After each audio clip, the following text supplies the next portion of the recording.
বাংলাদেশ ফুটবলে এখন চলছে দিনবদলের হাওয়া। দেশি ফুটবলারদের পাশাপাশি বাফুফের ভবিষ্যৎ পরিকল্পনায় রয়েছে প্রবাসী ফুটবলাররা। ছেলেদের দলে হামজা চৌধুরী, সমিত সোম, ফাহমিদুলদের নিয়ে আটঘাট বেঁধে নেমেছে বাংলাদেশ ফুটবল ফেডারেশন। তবে নারী ফুটবল দল কেন পিছিয়ে থাকবে? এবার মেয়েদের সঙ্গে খেলতে সুইডেন থেকে বাংলাদেশে আসছেন ২০ বছর বয়সী প্রবাসী ফুটবলার বাফুফেকে, যার খোঁজ দিয়েছেন জাতীয় দলের অধিনায়ক জামাল ভুঁইয়া। সিনিয়র নারী ফুটবলাররা বিদ্রোহ করার পর থেকেই প্রবাসী ফুটবলারের দিকে নজর দেয় বাফুফে, কিন্তু সাবিনা, সানজিদাদের জায়গা পূরণ করার মতো কাউকে খুঁজে পায়নি ফুটবল ফেডারেশন। তবে জামাল ভুঁইয়ার দেয়া তথ্য অনুযায়ী সুইডেন থেকে আনিকা সিদ্দিকীকে ট্রায়ালে ডাকবে বাফুফে।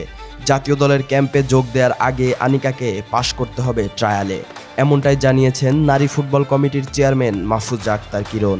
জামাল ভুঁইয়া আমাকে একটা রেফারেন্স দিয়েছিলেন, আনিকা বলে একজন ফুটবলার।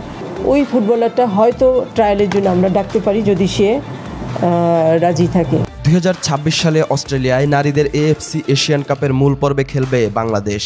এশিয়ান ফুটবলের সর্বোচ্চ আসরে খেলতে পাকাপোক্ত প্রস্তুতি নিতে চায় বাফুফে, তাই আফিদা, ঋতুপর্ণাদের সাথে দলে নিতে চায় ২০ বছর বয়সী উইঙ্গার আনিকা সিদ্দিকীকে, যাকে গত কয়েক মাস ধরেই নজরে রেখেছে ফুটবল ফেডারেশন।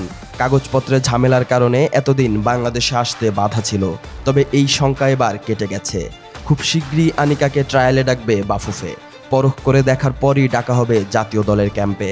আমি ওকে নিয়ে কাজ করেছিলাম, কিন্তু ওর টাসপোর্টে অনেক ঝামেলা ছিল, এখন হয়তো একটা পর্যায়ে এসছে। আনিকা সিদ্দিকী খেলছেন সুইডেনের টপ টায়ার ক্লাব আইএফ ব্রোমাপাচকানার হয়ে। দলটির হয়ে সিনিয়র লিগেও অভিষেক হয়েছে আনিকার। মাত্র ২০ বছর বয়সে পায়ের কারুকার্য, গতি আর গোল করার সক্ষমতা নজর কেড়েছে সবার। বাফুফের নজরেও পড়েছেন তিনি। এখন শুধু আনুষ্ঠানিকতা শেষে লাল সবুজের জার্সি গায়ে তোলার অপেক্ষা।